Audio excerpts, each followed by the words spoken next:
તો હવે ભાષ્યમાં સમજાવે છે કિમ પુનર્બ્રાહ્મણઃ પુણ્યઃ પુણ્યયોનયો ભક્તાઃ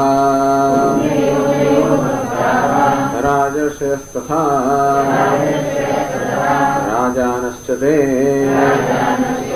ऋषयश्चेति राजर्षयः किम पुनः કહ્યું કે ન્યાય તો પછી કહેવાનું જ છે બ્રાહ્મણ પુણ્ય પુણ્યાતા પુણ્યયોનય બ્રાહ્મણ તો સાત્વિક સ્વભાવનો મનુષ્ય અને પુણ્યને કારણે સાત્વિક સ્વભાવ પ્રાપ્ત થાય પછી કર્મણ સુકૃતસ્યાહુ સાત્વિકમ નિર્મલમ ફલમ સત્કર્મ કે પુણ્ય કર્મનું ફળ શું છે નિર્મળ સાત્વિકતા રજસસ્તુ ફલમ દુઃખમ પાપનું ફળ શું છે દુઃખ અને રજોગુણ અજ્ઞાનમ તમસ ફલમ અને જ્ઞાન પ્રમાદ આળસનું ફળ કેવું છે તમસ પરસ્પર અને એ કહે છે કે બ્રાહ્મણ પુણ્ય એટલે પુણ્યયોનય તો તે પુણ્યને કારણે જીવની પ્રાપ્ત છે એવું બ્રાહ્મણત્વ હોય અથવા ભક્તા રાજર્ષય કારણ અર્જુન બેઠો સામે બ્રાહ્મણ નથી એ કેવો છે ક્ષત્રિય છે પણ અત્યારે રાજર્ષયની કોટીઓ મૂકવામાં આવે છે રાજાનશ્ચ તે ઋષયશ્ચ રાજર્ષય જો રાજા પણ હોય ને ઋષિ પણ શું કહે છે રાજર્ષિ રાજા અને ઋષિ બે શબ્દથી બન્યો રાજર્ષય રાજર્ષય સૂક્ષ્મ વસ્તુ વિવેકિન ઋષિ કોને કહેવાય રાજા એટલે એનામાં ક્ષત્રિયતા છે ટૂંકમાં પુરુષાર્થ કરવાની સામર્થ્ય છે અને જોડે જોડે એ કેવો છે ઋષિ છે જે તેનો પુરુષાર્થ હંમેશા વ્યવહારના વિષયનો થતો હોય આમ ક્ષત્રિયનો પુરુષાર્થ હંમેશા તો સમાજનું રક્ષણ કરવામાં ધર્મનું રક્ષણ કરવા વગેરે થતો હોય પણ એમાં ઋષિ પણ હોય સૂક્ષ્મ વસ્તુ વિવેકિન ઋષય આમ સૂક્ષ્મ વસ્તુનું દર્શન કરવાનો વિવેક જેમનામાં છે એમ નામ ઋષિ તો એ જ પુરુષાર્થ પછી આધ્યાત્મિક ઉન્નતિની પાછળ હંમેશા ખર્ચાય એટલે જે ભૌતિક ઉન્નતિમાં ખર્ચાતો હોય એ જ પુરુષાર્થ આધ્યાત્મિક ઉન્નતિ તરફ પડે એટલે ટૂંકમાં ક્ષત્રિયત્વની જરૂર તો છે જ એ પ્રકારના પરિશ્રમની પુરુષાર્થની આવશ્યકતા છે બહુ ઢીલા પણ ના ચાલે નાયમાં આત્મા બલહીન એને લભ્ય કોઈ પ્રકારના બળ વગર આત્મા પ્રાપ્ત ના થાય એ બળની જરૂર છે કે આંતરિક બળ તો જોઈએ તો કે છે રાજર્ષય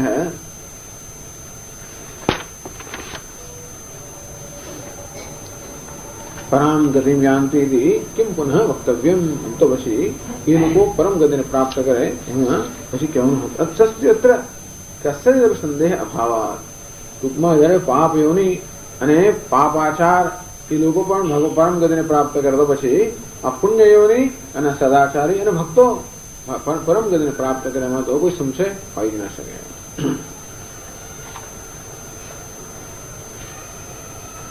उत्तम जातिमतां ब्राह्मणादीनां अतिशयेन परागतियतो लभ्यते अतः भगवत भजनम तैः एकांतेन विधातव्यम तो પછી કરવાનું ટૂંકમાં ઉત્તમ જાતિ મળી હોય સદાચારમાં મળ્યો હોય તો પછી એ જીવનનો શું ઉપયોગ કરવાનો ઉત્તમ જાતિમતાં બ્રાહ્મણાદીનાં અતિશયेन પરાગતિયતો લભ્યતે જ્યારે હીન જાતિવાળાને કે પાપાચાર્યને પરમ ગતિ મળતી હોય તો ઉત્તમ જાતિવાળા તો અત્યંત ઉત્કૃષ્ટ રીતે પરમ ગતિ પ્રાપ્ત થાય તો પછી કરવાનું શું અતઃ ભગવત ભજનમેવ તૈ એકાંતેન વિધાતવ્યમ ટૂંકમાં એમણે તો બધું છોડીને ભગવાનનું ભજન જ કરવું જોઈએ કારણ કે આમ ભગવાનનું ભજન બધાએ કરવું જોઈએ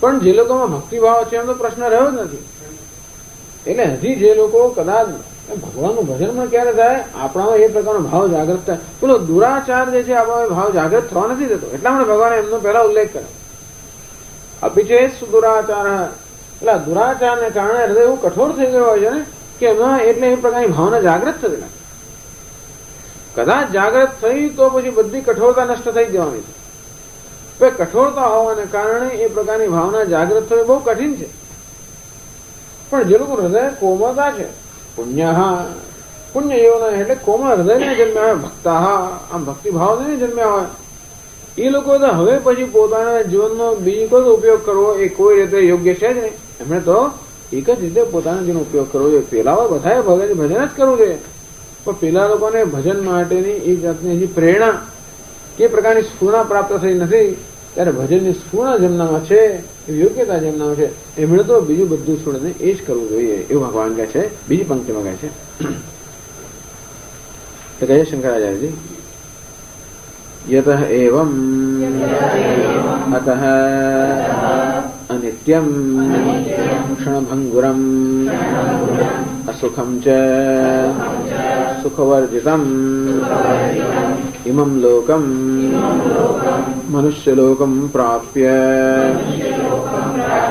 પુરુષાર્થ સાધનમ દુર્લભમ મનુષ્યત્વમ લબ્ધ્વા ભજસ્વ સેવસ્વ માં.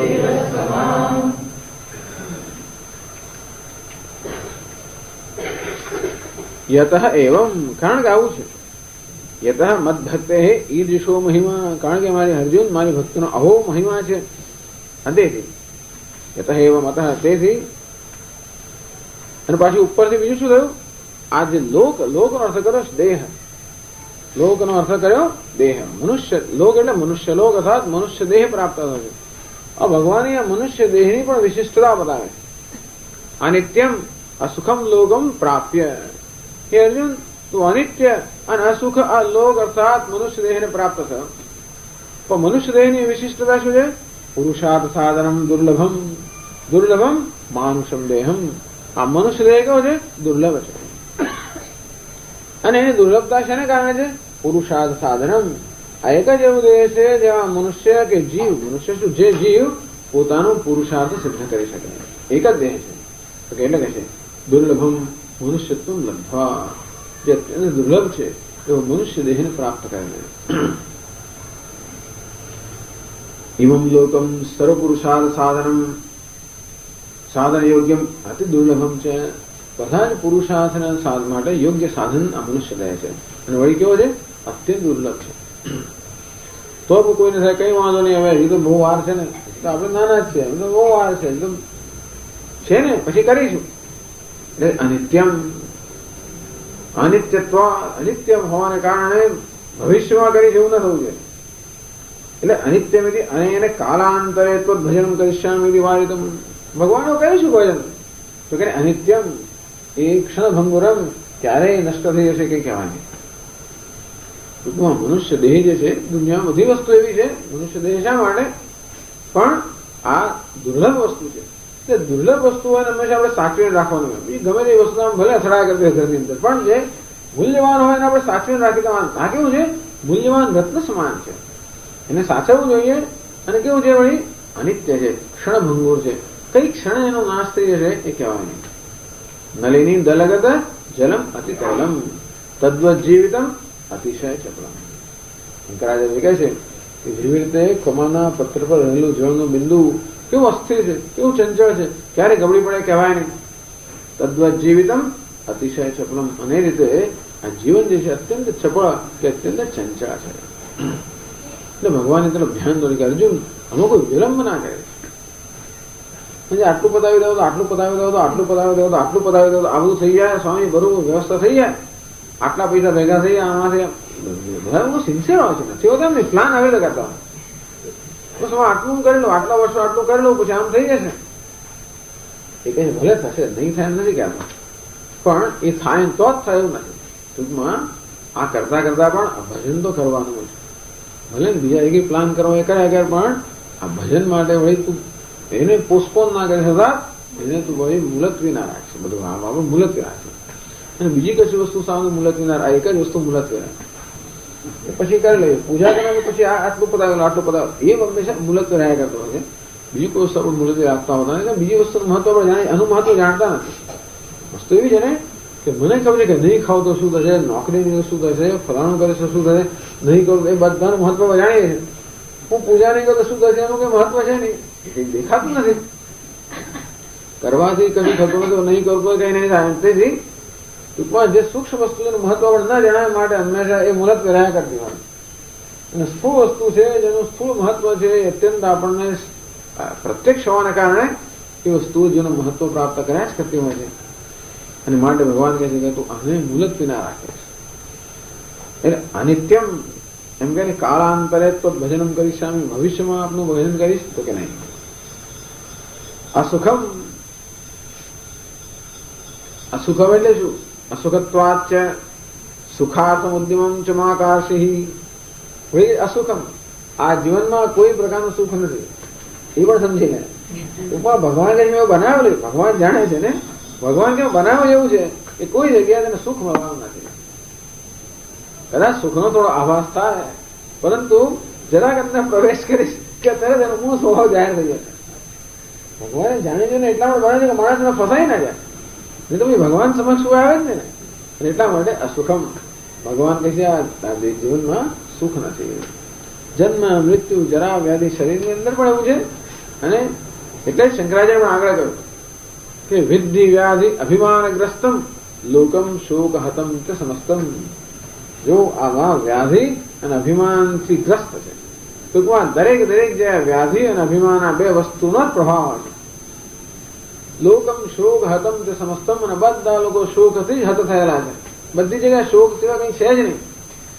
એટલે કોણ કોને સુખ આપે? એક દુઃખી માણસ બીજાને ક્યાં સુખ આપવાના આપે? અને એટલા માટે અસુખમ લોકમ. આપણે કોઈકને મળે સુખ મળે છે, કોઈ પાસે તો એનું રડવા મળે. અખંડાનંદ મહારાજ કે હું એને કોઈને કહું કે જો બે દિવસ તાવ આવે, મને 3 દિવસ આવે, મને સવારનું ખાવા નથી મળ્યું, મને ગઈકાલથી નથી મળ્યું.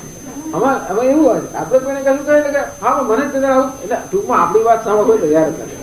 આપણે કહ્યું ના કહ્યું, હા પણ ફલાણું જો મને, હું ફલાણી જગ્યાએ હતો ત્યારે આમ થયું, ઋષિકેશમાં મને પેલો થયું, અને ફલાણી જગ્યાએ મને આમ થયું. અને તો બસ લોકો પોતાના એટલા બધા રસ હોય છે તો બીજાનું સાંભળવાનું કે ચિંતા કરવાનું કોને એવી અવકાશ હોય છે. અંતેથી આપણા લોકોને અવકાશ એવો અપેક્ષાઓ રાખી ના શકે. બધા લોકો એવી અપેક્ષા કે આપણે એમને અવકાશ આપીએ.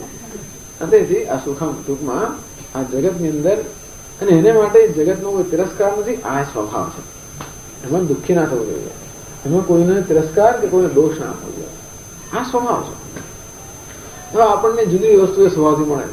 કોઈને પતિ એવો મળ્યો, કોઈને પત્ની એવો મળ્યો, કોઈને પુત્ર એવો મળ્યો, કોઈને મિત્ર એવો મળ્યો, કોઈને સાહેબ મળ્યો, કોઈને નોકર મળ્યો.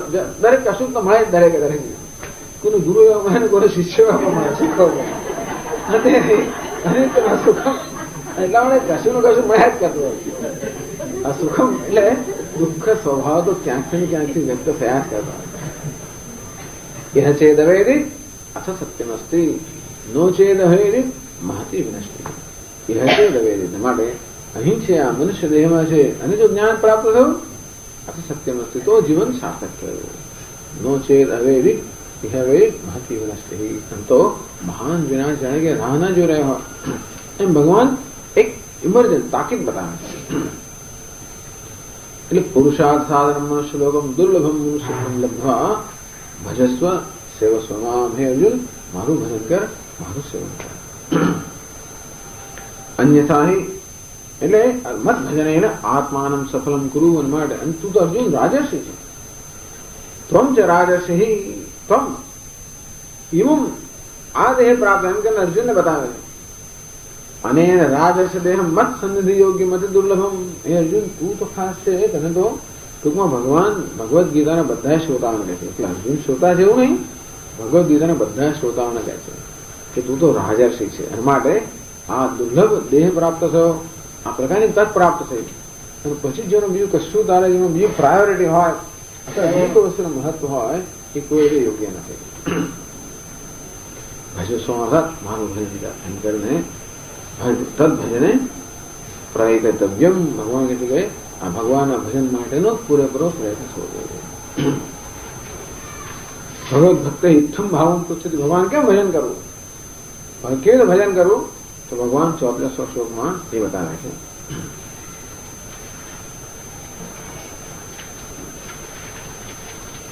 મન્મના ભવ મદ્ભક્તઃ મદ્યાજી મામ નમસ્કુરુ મામે વૈશ્યસી યુક્ત્વૈવમ આત્માનં મત્પરાયણઃ.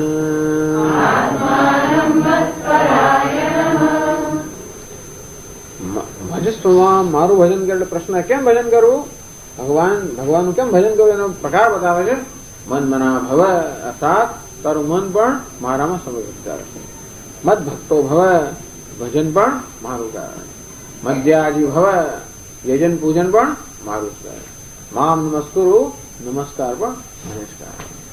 બસ ટૂંકમાં હું જ જીવનની સમગ્ર પ્રવૃત્તિઓનું, સમગ્ર જીવનનું મને કેન્દ્ર બનાવી દે. જે કંઈ કરે એમાં હું જ કેન્દ્ર હોઉં. તો મામેવ એષ્યસી, તું મને પ્રાપ્ત કરશે, મને જ પ્રાપ્ત કરશે. યુક્ત્વા એવમ યુક્ત્વા મારામાં જોડાઈને મને જ પ્રાપ્ત કરશે. કેવા મને? એવમ આત્માનમ, હું જે આવો છું, સર્વનંતર્યામી છું, પરમાત્મા છું, એવા મને તું પ્રાપ્ત કરશે. મતપરાયણ, આમ કરીને મતપરાયણ, હું જેનું પરમ ધ્યેય છું એવું બનીને તું મને જ પ્રાપ્ત કરશે. કહેશે ભાષ્યમાં, કથમ મયી મનઃ, ચાલે છે લાઉડ સ્પીકર? હા ચાલે, બંધ. પેલું ટાઈટ કરવાની જરૂર છે. મયી મનઃ યસ્ય તવ સત્વં મન્મના ભવ તથા મદ્ભક્તો ભવ મદ્યાજી મદ્યજનશીલો ભવ મામેવ ચ નમસ્કુરુ મામેવ ઈશ્વરમ એષ્યસે આગમિષ્યસે.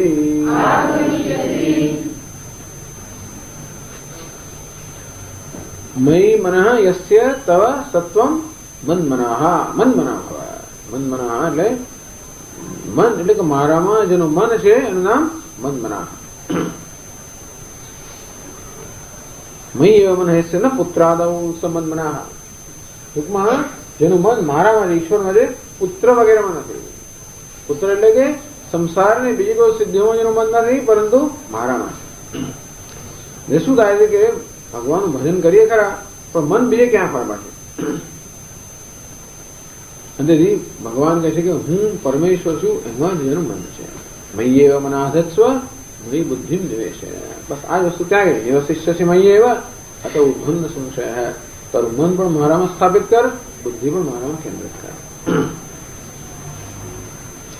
મદ ભક્ત મમ એવ ભક્ત ન રાજા દેહે ધનાદ્યર્થમ સમદ ભક્ત. ટૂંકમાં કોઈની સેવા આપણે રાજા વગેરે કરતા હોઈએ છતાં આપણું ધ્યાન ભક્તિ શાનો હોય? ભક્તિ રાજા માટે ના હોય, ભક્તિ ધન સંપત્તિ માટે હોય, જેમાંથી પ્રાપ્ત થવાની છે. એ રીતે ભગવાનનું પણ ભજન કરતા હોઈએ, સેવા કરતા હોઈએ, જોડે જોડે કોઈ પ્રકારની પ્રાપ્તિની અપેક્ષા રાખતા હોઈએ કે આમ ભજન કરવાથી મને ફલાણી વસ્તુ પ્રાપ્ત થાય, તો આપણે કોને ભક્ત થયા? આપણે જે ઈચ્છીએ છીએ ને ભક્ત થયા. ભગવાન કહે નહીં, મારું ભજન કરશે ને માટે મારે જ મારે.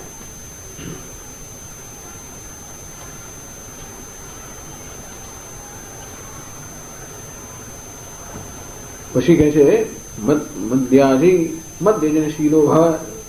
ટૂંકમાં યજન કે જે યજન કે પૂજન કરતો હોય એ પણ મારા માટે જ કર. ટૂંકમાં પૂજન પણ મારું કર, ભજન પણ મારું કર, અને તારું મન પણ મારામાં સ્થાપિત કર. એટલે ચિંતન પણ મારું કર, ચિંતન મારું કર, ભજન મારું કર, પૂજન મારું કર. એટલે પ્રેમ પણ મને કર, પૂજા પણ મારી કર, ચિંતન પણ મારું જ કર. મનની અંદર એક જ વિષય હોવો જોઈએ, તો કે હું. પ્રેમનો પણ એક જ વિષય હોવો જોઈએ, હું. સેવાનો પણ એક જ વિષય હોવો જોઈએ, હું. મામ નમસ્કુરુ મનોવાક્કાય, મન વાણી અને કર્મથી પણ બધું જ મામ નમસ્કુરુ, મને જ નમસ્કાર કર. અર્થાત મારી શરણાગતિ સ્વીકાર. બીજા કોઈ શરણાગતિ ના સ્વીકારે. શરણાગતિ પણ મારી જ સ્વીકાર. હું જ સાધન છું, હું જ સાધ્ય છું. મને જ પ્રાપ્ત કરવાનો મારા જ વડે. મારા સિવાય બીજા કશાની તને જરૂર નથી. ભગવાન કહેવા માંગે છે તો હું પર્યાપ્ત છું. જે કંઈ જીવનમાં સિદ્ધ કરવા માંગે છે હું પર્યાપ્ત છું. પહેલા સિદ્ધ કોને કરો છો? મને જ. મને સિદ્ધ કરવા માટે બીજા કશાનો આશ્રય લેવાની જરૂર નથી. એવું કે આમ ફલાણું કરે ને ભગવાનને સિદ્ધ કરો, તો હું જ આશ્રય, મારો જ આશ્રય લઈને મને સિદ્ધ કરી શકશે. એટલે શરીર, મન, બુદ્ધિ અને અહંકાર આ બધી વસ્તુ કોને સમર્પિત કરી? મન મનાવવા અર્થાત બુદ્ધિ પણ ભગવાનને સમર્પિત કરી. બુદ્ધિમાં હંમેશા તું બુદ્ધિ જ્ઞાન હંમેશા પ્રાપ્ત કરવા ઈચ્છતી હોય, અને તું કોને જાણવાનો પ્રયત્ન કર? મને જાણવાનો પ્રયત્ન કર. મત ભક્ત હૃદયથી સ્નેહ પણ મને જ કર. હંમેશા આપણું હૃદય પ્રેમ કરી રહ્યો. કોને પ્રેમ કર? મને પ્રેમ કર. મધ્યજનમ, દેહથી ઇન્દ્રિયોથી આપણે કર્મ કરતા હોઈએ એ કોને માટે કર? તો મારા માટે જ કર. અહંકાર શું કરીએ? નમસ્કાર. આપણો અહંકાર નમસ્કાર કોને કરે? જે જગ્યાએની પૂજ્યત્વ ભાવના હોય નમસ્કાર આપણે કરતા હોઈએ, ભલે બહારથી કરીએ કે પણ અંદરથી નમસ્કાર થતો હોય છે આપણા માટે. જેની પ્રત્યે આપણને આદર હોય એની પ્રત્યે આપણે નમસ્કાર હોય. એટલે જેના ગુણોથી આપણે પ્રભાવિત થતા હોઈએ, જેના ગુણોથી જે વસ્તુ માટે આપણને જન્મ આદર હોય, મહત્વ બુદ્ધિ હોય, કોઈને ધન માટે, સંપત્તિ માટે, રૂપ માટે, ચારિત્ર્ય માટે, વૈરાગ્ય માટે, ધર્મ માટે, જ્ઞાન માટે, બીજી બધી ભૌતિક સિદ્ધિઓ માટે આપણે ખૂબ આકર્ષણ હોય, એ વસ્તુ જેને સિદ્ધ કરી હોય એને મારું મન મસ્તક નમસ્કાર કરતો. તો કોઈ પેલો ક્રિકેટરને નમસ્કાર કરે, જાતના જેને જે પ્રકારનું ધ્યેય, મામ નમસ્કરું અર્થાત જે નમસ્કારમાં મને જ કરે, અર્થાત જેને મારામાં જ સૌથી વધારે આદર છે, મારા માટે શ્રદ્ધા છે, આદર છે અને પ્રેમ છે. આમ દેહ, મન, બુદ્ધિ અને અહંકાર આ બધાનું હું કેન્દ્ર. આ તો ભક્તિનો બહુ ઉત્કૃષ્ટ પ્રકાર છે. ટૂંકમાં આ રીતે હું શેનો બનેલો છું? હું વ્યક્તિ શેનું બનેલું છે? મન, બુદ્ધિ, અહંકાર અને શરીર કે ઇન્દ્રિયો એનો હું બનેલો છું. એ હું જયારે સંપૂર્ણ ઈશ્વરનો સાબિત થઈ જાય ત્યારે મારે ઈશ્વર કોઈ અંતર ના રહે. જેમ પેલો તરંગ હોય, મોજું હોય, તરંગ હોય, એ જયારે જળમાં સ્થાપિત થઈ ગયું સંપૂર્ણ રીતે, ત્યારે એનામાં જળમાં કોઈ તફાવત નથી. એટલે આગળ કહે છે કે આ રીતે યુક્ત્વા સમાધાય ચિત્તમ એવં આત્માનમ અહમ હિ સર્વેષાં ભૂતાનાં આત્મા પરાશગતિઃ પરમૈનમ તમ મા એવં ભૂતમ એષ્યસે इति अतीतेन पदेन संबंधः मत्परायणः सन् इत्यर्थः. युक्त्वा એટલે સમાધાય ચિત્તમ, આમ સમૃદ્ધ ચિત્તને મારામાં કેન્દ્રિત કરીને. સમાય આમ કરતા કરતા હે અર્જુન સંપૂર્ણ તું મારામાં કેન્દ્રિત થઈ જશે. અત્યારે અહંકાર એક દિશામાં હોય, મન બીજી દિશામાં હોય, બુદ્ધિ ત્રીજી દિશામાં હોય, કર્મ ચોથી દિશામાં હોય, આમ વિખરાઈ ગયેલું વ્યક્તિત્વ છે. આપણા સમગ્ર વ્યક્તિત્વને શું કરવાની જરૂર છે? તો કે એને બરોબર એને વ્યવસ્થિત કરવાની જરૂર છે, કેન્દ્રિત કરવાની જરૂર છે, ગ્રસિત કરવાની જરૂર છે. એટલે એ બાદ સમગ્ર વ્યક્તિત્વનું એક જ કેન્દ્ર હોય અને તે છે ઈશ્વર. એમ કરતા કરતા આ બધી વસ્તુઓ એવી ધીમે ધીમે સુગ્રસિત બની જશે કે તારું સમગ્ર વ્યક્તિત્વ મારામાં જ કેન્દ્રિત થઈ જશે. અર્થાત તું મારામાં સંપૂર્ણપણે સમાહિત નિષ્ઠ થઈ જશે. અને તારામાં અને મારામાં કોઈ પ્રકારનો ભેદ રહેશે જ નહીં.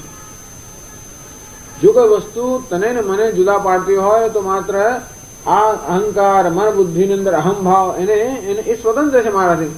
એ બધા જયારે મારામાં પૂરેપૂરા કેન્દ્રિત થઈ જશે, તારામાં અને મારામાં કોઈ પ્રકારનો ભેદ રહેશે નહીં. એવમ આ પ્રકાર, એવમ બે અર્થ કર્યા શંકરાચાર્ય. એવમ આત્માનમ, એવો શંકરાચાર્ય અર્થ કરે. એવમ આત્માનમ મામ પ્રાપ્ત એષ્યસે. એવો આ પ્રકારનો આત્મા હું છું. કેવો આત્મા? સર્વેષાં ભૂતાનામ આત્મા, પ્રાણી માત્ર અંતર્યામી છું એવો મને તું પ્રાપ્ત કરશે. આ મામ આત્માનમ એ જ અહીંયા સંબંધ છે. શંકરાચાર્ય સમજાવી પ્રમાણે સંબંધ કેવો છે? મામ આત્મિતિ અતિદેન પદેન સંબંધ. મામ એવ એષ્યસી યુક્ત્વા એવમ આત્માનમ. આમ શ્લોકની અંદર મામ અને આત્માનમ બે શબ્દો બહુ જુદા જુદા છે. વચ્ચે શબ્દ આવી ગયો અતિદેન પદેન સંબંધ. એટલે શંકરાચાર્ય કહે છે કે આત્માનમ શબ્દને મામ શબ્દ સાથે જોડવો જોઈએ. મામ એવમ આત્માનમ એષ્યસી. કેવો આત્મા? જે સર્વેષાં ભૂતાનામ આત્મા, પ્રાણી માત્રનો જે અંદર આત્મા છે. પરાચ ગતિ, પ્રાણી માત્રની પરમ ગતિ છું. પ્રાણી માત્રનો આત્મા પણ છું અને પ્રાણી માત્ર જે મને જ ઈચ્છે છે એવો જ હું છું. એવા મત પરાયણ. તો પરમાયણમ તમ મામ એવમ ભૂતમ મત પરાયણ. હું જ જેનું મત અર્થાત હું જ બધાની પરમ ગતિ છું. પ્રાણી માત્રની પરમ ગતિ સમાન હું છું. પ્રાણી માત્રનો આત્મા જ હું છું એવું હું, એવો તું મને એષ્યસી મને પ્રાપ્ત કરશે. મત પરાયણ સન હું પ્રાણી માત્રનો અયન છું, તું પણ માને તારું પરમ અયન કે પરમ ગતિ જાણીને તું મને પ્રાપ્ત કરશે. એવમ તો અનેન પ્રકારેણ યુક્ત્વા યોગમ કૃત્વા, આ રીતે યોગ કરીને તું સર્વાંતર જે હું છું મને પ્રાપ્ત કરશે. અભેદેન ઘટાકાશ એવ મહાકાશમ, જેમ ઘટાકાશ ઘડામાં રહેલું આકાશ એ મહાકાશને પ્રાપ્ત કરે. કેવું પ્રાપ્ત કરે? ઘડો તૂટી જાય ત્યારે નહીં, ઘડો તૂટી જાય ત્યારે નહીં, પણ ઘડામાં છે ત્યારે પણ જયારે જાણે કે હું આકાશ છું. આ ઘટાકાશમાં ઘટ એ તો ઉપાધિનું નામ છે, આકાશ જ મારું તત્વ છે. જીવાત્મામાં જીવ શું છે? ઉપાધિનો ધર્મ છે. આત્મા મારો ધર્મ છે. જીવ કોનો ધર્મ છે? ઉપાધિનો. ઘટાકાશમાં ઘટ કોનો ધર્મ છે? ઉપાધિનો. આકાશ કોનો ધર્મ છે? આકાશનો. અંતે જીવાત્મામાં જીવ કોનો ધર્મ છે? ઉપાધિનો ધર્મ છે. આત્મા એ મારો વાસ્તવિક ધર્મ છે. તો જેવી રીતે જ્ઞાન પ્રાપ્ત કરવાથી ઘટાકાશ મહાકાશ સાથે એક જ હતું, પણ પોતે એક છે એ પ્રકારનું જ્ઞાન પ્રાપ્ત કરે. અતઃ મત પરાયણ અહમેવ સર્વોપાધિ શૂન્ય ચિદાત્મા, હું સર્વ ઉપાધિ નિર્વિશેષ ચિદાત્મા, એ જ પરમ સર્વોત્કૃષ્ટમયનમ પ્રાપ્યમ. ટૂંકમાં મનુષ્ય શું ઈચ્છે છે? તો વેદાંત શાસ્ત્ર કયા પ્રકારનું ધ્યેય આપણી સમક્ષ ધરે છે? જુદા પ્રકારનું ધ્યેય ધરે. દરેક મનુષ્ય કોઈને કોઈ પ્રકારની વિશેષતા પ્રાપ્ત કરવાનો પ્રયત્ન કરી રહ્યો છે હંમેશા. વિશેષતા એટલે કંઈક બીજા કરતા હું આમ કંઈક ચઢિયાતો હોઉં, બીજા કરતા જુદો હોઉં, એને આપણે પ્રાપ્ત કરવાનો પ્રયત્ન કરીએ હંમેશા. બધા કરતા આમ ધનમાં વધી જવું, વિદ્વત્તામાં વધી જવું, સત્તામાં વધી જવું, કીર્તિમાં વધી, કશાકમાં શક્તિમાં વધી જવું, એમ કરીને મારી છાપ પાડો. એમ દરેક જણ કોઈને કોઈ પ્રકારની વિશેષતા, જે બીજી બધી વસ્તુ કરતા હોય ને જુદો પાડે, વિશેષતા પ્રાપ્ત કરવાનો પ્રયત્ન કરે છે. વેદાંત શાસ્ત્ર શું કહે? જીવનનું ધ્યેય વિશેષતા પ્રાપ્ત કરવાનું, નિર્વિશેષતા પ્રાપ્ત કરવાનું છે. આ ધ્યેય જુદું થઈ ગયું. આપણને દુનિયા શું સમજાવે છે? કેવું ધ્યેય પ્રાપ્ત કરવું છે? બધા કરતા હું વિશિષ્ટ કરું. વેદાંત શાસ્ત્ર નહીં, જીવનનું ધ્યેય શું છે? નિર્વિશેષતા. બધી બહુ વિશેષતા પ્રાપ્ત કરી જ ચૂકેલો છું. એટલે જ કહ્યું ને, તમ વિદ્યાત દુઃખ સંયોગ વિયોગમ. આ વિશેષતા સાધન સંયોગ એટલે દુઃખ સાધન સંયોગ. જે વિશેષતા પ્રાપ્ત કરીએ કોઈને કોઈ પ્રકારે બોજરૂપ હોય છે, એના માટે એનો સંયોગ એ દુઃખનો સંયોગ છે. એનો વિયોગ અર્થાત સર્વ વિશેષતાનો ત્યાગ, બધી વિશેષતાનો ત્યાગ, નામ સંન્યાસ. ભગવાન કેવો છે? નિર્વિશેષ સર્વોપાધિ શૂન્ય ચિરાત્મા. સર્વ વિશેષથી ઉપાધિ શૂન્ય એ શુદ્ધ ચૈતન્ય, એવો ભગવાનનો સ્વભાવ છે. એના માટે એવું જીવનો ધ્યેય હોવું જોઈએ. ભગવાનમાં કોઈ વિશેષતા નથી. ભગવાનમાં વિશેષતા છે સમોહમ સર્વભૂતેષુ, પ્રાણી માત્રમાં સમાન છે. એમણે કઈ કહ્યું કે હું તો ફલાણામાં રહીશ ને પેલા નહીં રહું. પ્રાણી માત્રમાં, પ્રાણી માત્ર નહીં, જળ અને ચેતન જગતમાં જે કઈ છે એમાં ભગવાન સમાન હોય છે, નિર્વિશેષ. વિદ્યા વિના સંપન્ન બ્રાહ્મણે ગવિ હસ્તીની, ગાય હોય, હાથી હોય, કૂતરો હોય, ચંડા હોય, એ બધા ભગવાન સમાન હોય. એટલે કેવો છે? નિર્વિશેષ છે. એટલે જીવન ધ્યેય આપણે વેદાંત શું બતાવે? નિર્વિશેષતા. વિશેષતા નહીં. વિશેષતા એટલે ભૌતિક સિદ્ધિ, નિર્વિશેષતા એટલે આધ્યાત્મિક સિદ્ધિ. તો સર્વોપાધિ શૂન્ય, ટૂંકમાં હંમેશા વિચાર કરો છે કઈ દિશામાં જઈ રહ્યો છું. અત્યારે જે કર્મ કરવા હું તૈયાર થયો છું એ મને વિશેષતાની દિશામાં લઈ જાય છે કે નિર્વિશેષતાની દિશામાં? આટલો પ્રશ્ન પૂછો. આમ કરવાથી મારી કઈ વિશિષ્ટતા સ્થાપિત થશે? મારી મહાનતા સ્થાપિત થશે? ઉપાધિની વિશેષતા સ્થાપિત થશે? કેમ કરવાથી કોઈ પ્રકારની વિશેષતાઓથી મુક્ત થઈશ. આ ભગવાનનો ભક્ત કેવો છે? બધી વિશેષતાઓથી મુક્ત થવા માંગે છે. એ જાણે છે કે નિર્વિશેષતામાં જ સુખ, એમાં જ કોઈ બોજ નથી. બધી વિશેષતા કેવી છે? બોજરૂપ છે. નિર્વિશેષતા એટલે શું? બધા બોજમાંથી. પણ આપણે સમજતા નથી.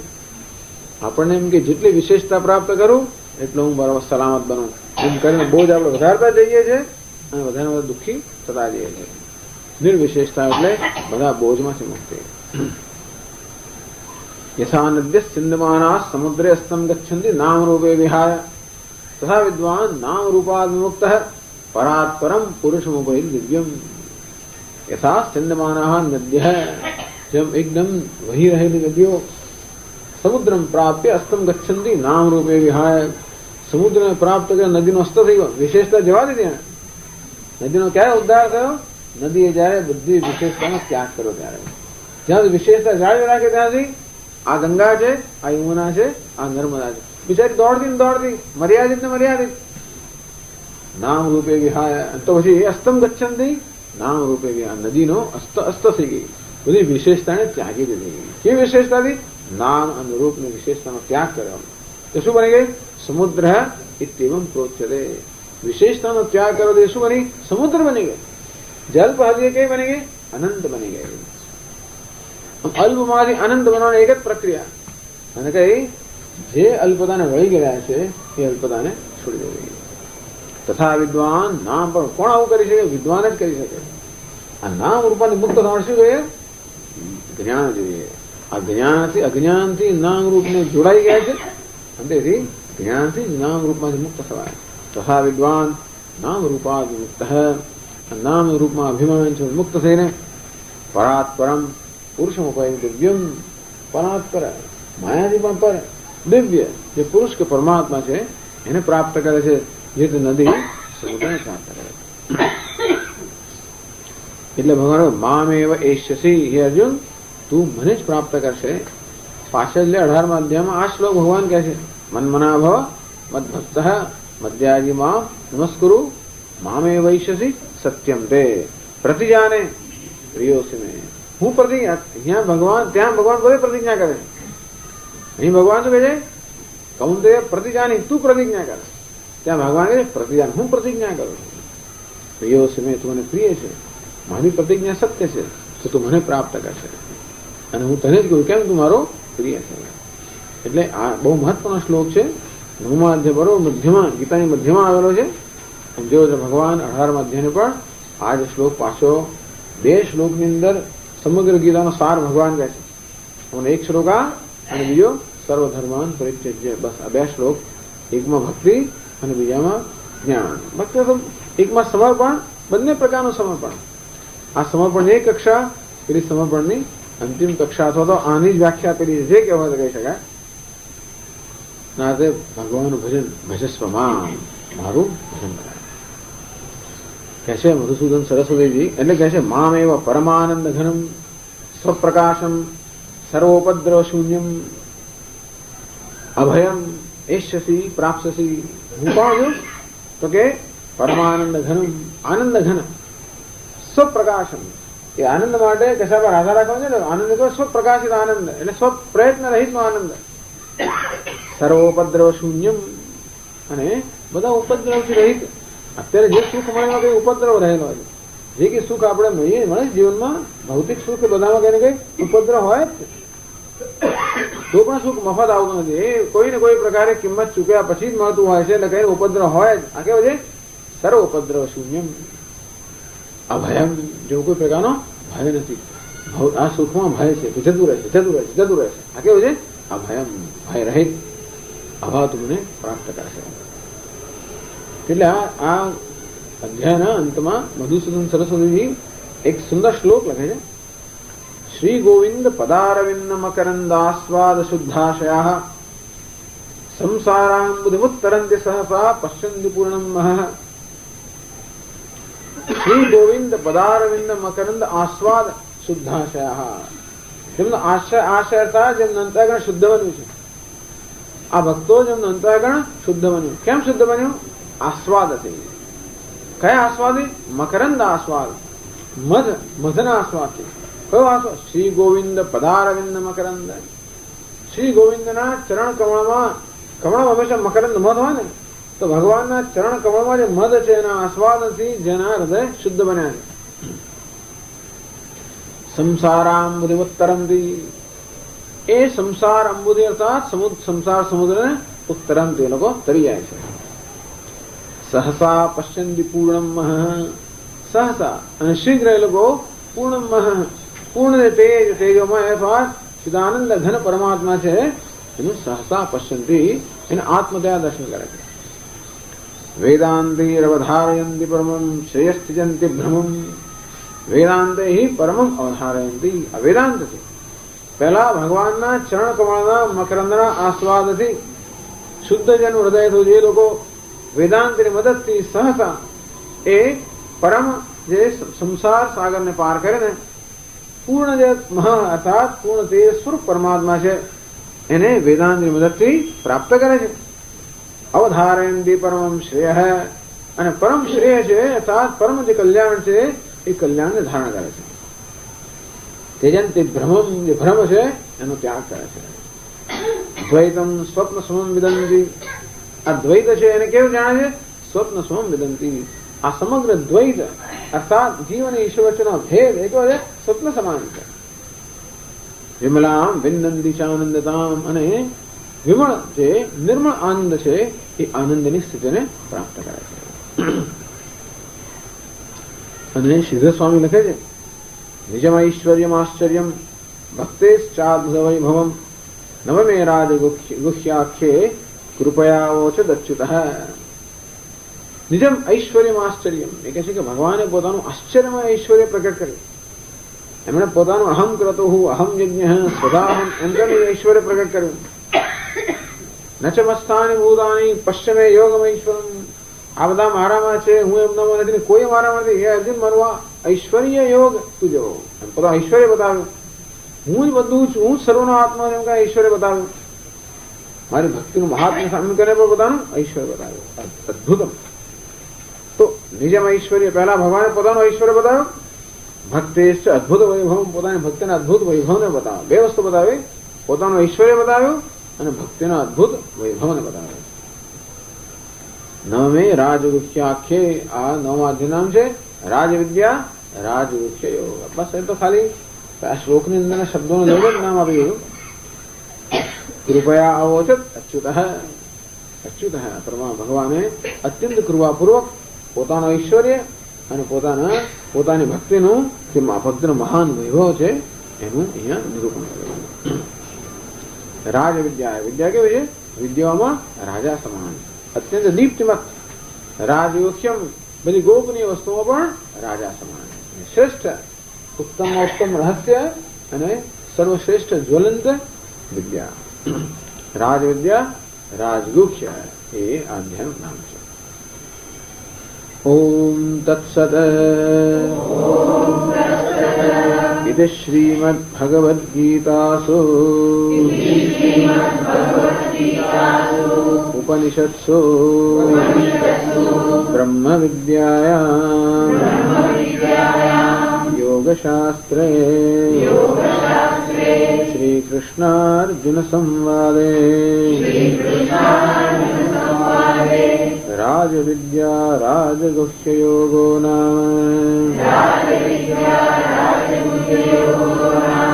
નવમોऽધ્યાયઃ. રાજવિદ્યા રાજગુહ્ય યોગ, એમાં ભગવાને મુખ્યત્વે નિર્ગુણ બ્રહ્મનું અહીંયા આગળ નિરૂપણ કર્યું. જ્ઞેયમ બ્રહ્મ નિરૂપયતા. ભગવાને 7મા અધ્યાયમાં સગુણ બ્રહ્મનું સામાન્ય તત્પદ વાચ્ય આગળ જોયું છે આપણે. તત્પદ વાચ્ય અને તત્પદ લક્ષ્ય. તત્પદ વાચ્ય શું છે? સગુણ બ્રહ્મ. તત્પદ લક્ષ્ય કયું? નિર્ગુણ બ્રહ્મ. તો 7મા અધ્યાયમાં મુખ્યત્વે તત્પદ વાચ્ય અર્થાત સગુણ બ્રહ્મનું નિરૂપણ થયું. 9મા અધ્યાયમાં તત્પદ લક્ષ્ય અર્થાત નિર્ગુણ બ્રહ્મનું નિરૂપણ થયું. અને 7મા અધ્યાયમાં ભક્તિનું નિરૂપણ થયું. એ સગુણ બ્રહ્મને પ્રાપ્ત કરવાની ભક્તિ. અહીં પણ ભક્તિનું નિરૂપણ થયું. એ નિર્ગુણ બ્રહ્મને પ્રાપ્ત કરવાને સાધનભૂત ભક્તિનું પણ નિરૂપણ થયું. અને ભગવાને બતાવ્યું કે પોતાની ભક્તિનું કેવું અતિ ઉત્તમ ફળ છે અને ગમે તેવો પાપી હોય એનો ઉદ્ધાર કરવાનો છે. અને એ રીતે 9મા અધ્યાયમાં ભગવાનનું તત્પદ લક્ષ્ય, ભગવાન નિરૂપાધિક સ્વરૂપનું નિરૂપણ થયું. જ્ઞેય બ્રહ્મ, બ્રહ્મ જે જ્ઞાનનો વિષય છે. સર્વધર્માન પરિત્યજ્ય મામેકં શરણં વ્રજ અહં ત્વા સર્વપાપેભ્યઃ મોક્ષયિષ્યામિ મા શુચઃ. હરિ ઓમ. ઓમ પૂર્ણમદ પૂર્ણમિદં પૂર્ણાત પૂર્ણમુદચ્યતે પૂર્ણસ્ય પૂર્ણમાદાય પૂર્ણમેવાવશિષ્યતે.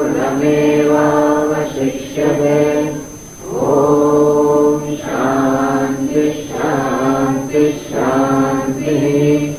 शङ्करं शङ्कराचार्यं केशवं बादरायणं सूत्रभाष्यकृतौ वन्दे भगवन्तौ पुनः पुनः। ईश्वरो